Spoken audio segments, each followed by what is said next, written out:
भी होगा। तो चलिए हम एक एक करके देखते हैं। फ्रेंड्स, अगर आप बात करें अब यहाँ पे हैबिटेट की, तो हैबिटेट जो था मैंने आपको बताया जहां पे हम रहते हैं उसको हम हैबिटेट कहते हैं। तो हैबिटेट दो तरह के होते हैं, एक होता है टेरेस्ट्रियल हैबिटेट, ठीक है, और दूसरा होता है एक्वाटिक हैबिटेट, ठीक है। तो टेरेस्ट्रियल आप समझ रहे हैं, ये हम लैंड की बात कर रहे हैं, आप ज्योग्राफी में देख चुके हैं, मैं पढ़ा चुका हूं आपको। और यहाँ पे ओशन में हम बात कर रहे हैं वाटर की। वाटर में क्या है, वाटर में आप जानते हैं सी है, ओशन है, ठीक है, पॉन्ड्स है, लेक्स है, तो ये आप देख चुके हैं इन सब चीजों को।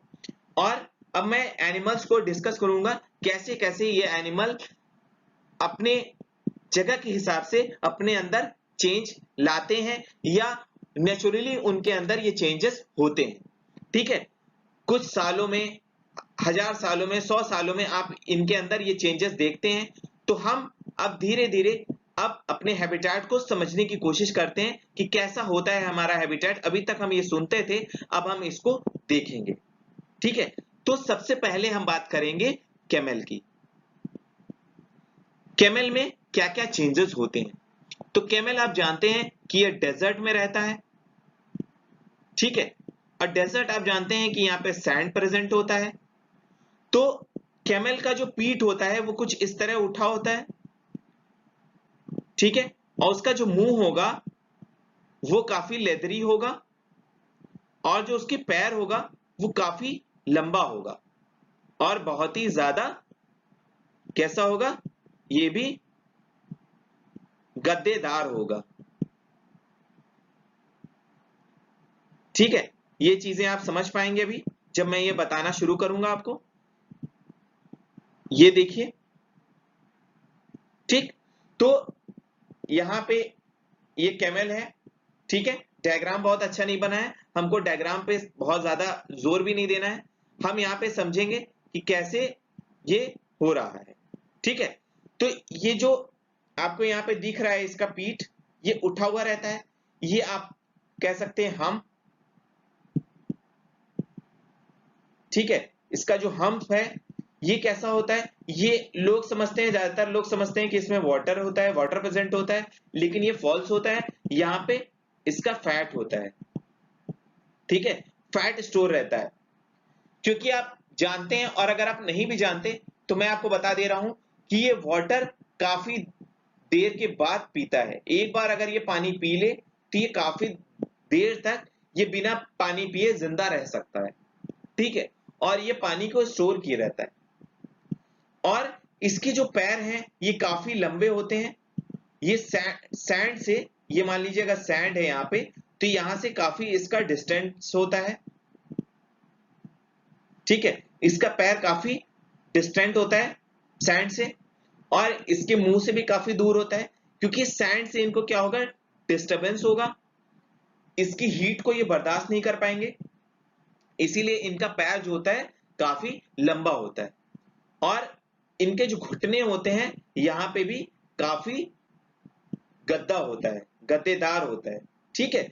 ये सब चीजें आप अब समझ पा रहे होंगे कि कैसे ये होता है। और एक चीज और मैं बता दूं, यहाँ पे देखिए मैंने बनाया है एक हम, और अगर आप देखिएगा ध्यान से तो कभी कभी कैमल के दो हम भी होते हैं, ठीक है, और कई वैरायटी के कैमल भी होते हैं। तो आप यहाँ पे भी देखिए, ये पिक्चर में बहुत अच्छे से ये दे रखा है कैमल का। देखिए यहाँ पे सिंगल हम्प है, यहाँ पे ये भी सिंगल हम्प है, ठीक है। तो यहाँ पे ये देखिए इसका नेक कितना लंबा है, इसके पैर सैंड से बहुत दूर है, ये सब मैंने आपको कारण बताया, ठीक है। आइलेट्स जो है इसके, ये काफी लंबे होंगे कि ये सैंड को हटा सके, और मुंह में क्या होगा, काफी लेदरी होगा ये, कि सैंड इसके मुंह में ना जाए, ठीक है। ये तो हम समझ गए। अब कैमल की बात, अब हम बात करेंगे फिश की। अलग हम हैबिटेट की बात करते हैं, और हम इनको देखेंगे कि आगे भी हो सकता है हम आगे देखें इस पे और हम डिस्कशन करें। लेकिन यहाँ पे आपको एक रफली आइडिया दे दिया मैंने। अब हम बात करेंगे फिश की, ठीक है। अगर मुझे लगेगा कि और बताने की जरूरत है तो मैं आपको और बताऊंगा आगे भी, लेकिन यहाँ पे एक रफ आइडिया दे दे रहा हूं। देखिए फिश के बारे में मैंने अभी पिछले लेक्चर में भी डिस्कस किया था। ये अगर मान लीजिए फिश है, ठीक है, ये आप जानते हैं कि जो पीछे वाला था ये मैंने आपको बताया था, ये डायरेक्शन के लिए होता है, ठीक है। ये पीछे में पतला होता है, ये थिन होता है, आगे में थिन होता है, ठीक है, और बीच में क्या होता है, ये ब्रॉड होता है। इसको हमने कहा था स्ट्रीमलाइन, ठीक है, इसी चीज को हमने स्ट्रीमलाइन कही थी। और इसमें देखिए गिल्स होता है प्रेजेंट, यहाँ पे गिल्स भी प्रेजेंट होते हैं। तो ये क्या करते हैं, ये गिल्स है, गिल्स आपका वाटर से ही, वाटर प्रेजेंट होता है तो उससे ही ऑक्सीजन ले लेता है, ठीक है, ऑक्सीजन वाटर से इनको मिल जाता है। और यहाँ पे भी ये आपका बॉडी को बैलेंस करता है, दोनों साइड में होता है, ये बैलेंस करता है बॉडी को, ठीक है। तो ये सब चीजें आपने पहले भी देखी, अब भी आप देख रहे हैं।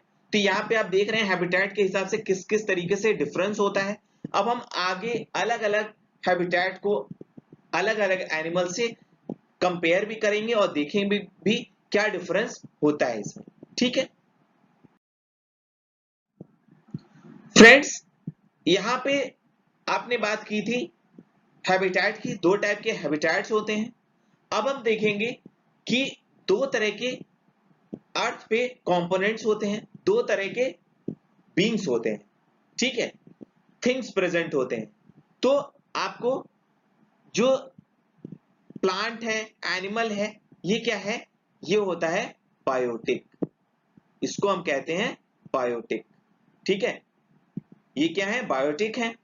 और जिनके लाइफ नहीं है वो कहलाते हैं अबायोटिक, ठीक है, जिनके लाइफ प्रेजेंट है, जिनमें जान है, वो बायोटिक कहलाएंगे। और जिनमें जान नहीं है, नो लाइफ, वो क्या कहलाएंगे, वो अबायोटिक कहलाएंगे। बायोटिक में आ गया एनिमल, जिनके बारे में हम डिस्कशन कर रहे हैं, ह्यूमन, हम खुद, ठीक है, प्लांट्स, ये सब क्या है, बायोटिक है, लिविंग बींग्स है, ठीक है। और नॉन लिविंग में कार है, टेबल है, ठीक है, चेयर है, और विंड है, लैंड है, वाटर है, ये सब अबायोटिक है। लेकिन लिविंग बींग्स को, बायोटिक बींग्स को, ठीक है, लिविंग बींग्स है ना ये बायोटिक, तो जो लिविंग बींग्स हैं उनको अबायोटिक नॉन लिविंग बींग्स पे डिपेंड रहना पड़ता है, ठीक है। ये आप अभी समझेंगे, जैसे जैसे मैं क्लास में आगे बढ़ूंगा वैसे वैसे आप ये चीजों को और अच्छे से समझेंगे। तो आपको ये भी चीज आपको लगती होगी कि जो एक एनिमल है वो अपने ही इलाके में रहता होगा, वो दूसरी जगह नहीं मूव करता होगा। लेकिन ये चीज हमने पहले ही समझ ली, पिछले वाले चैप्टर में समझ ली कि हम एक जगह से दूसरी जगह मूव करते हैं, ठीक है। हम लोगों को अगर जरूरत पड़ती है तो हम एक जगह से दूसरी जगह मूव भी करते हैं।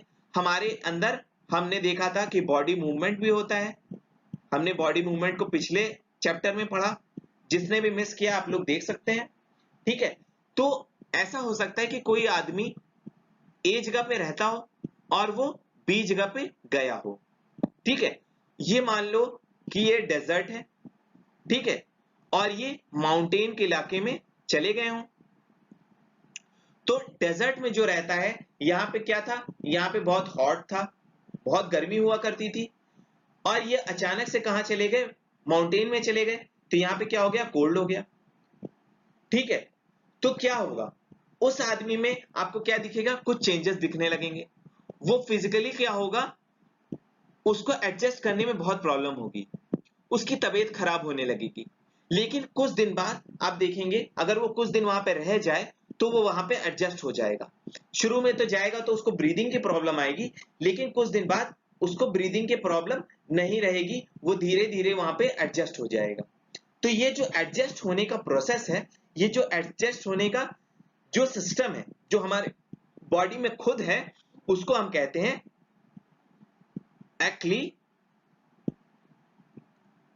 एक्लीमैटाइजेशन। ठीक है, क्या बोलते हैं? एक्लीमैटाइजेशन। ठीक है, इसको आप याद रखिए, ये कभी भी आपके एग्जाम में पूछा जा सकता है कि ये कैसे कैसे होता है। ठीक है, तो यहां पे आपने इसको अच्छे से समझ लिया कि हम मूवमेंट ला रहे हैं, हम एक जगह से दूसरी जगह जा रहे हैं तो कैसे चेंजेस आ रहे हैं। तो इन सब चीजों को हम समझ चुके। अब हम अलग अलग एनवायरमेंट में जाएंगे और वहां के एनिमल को देखेंगे और वहां के लिविंग बींग्स को देखेंगे कैसे कैसे उसके हिसाब से चेंजेस उनके अंदर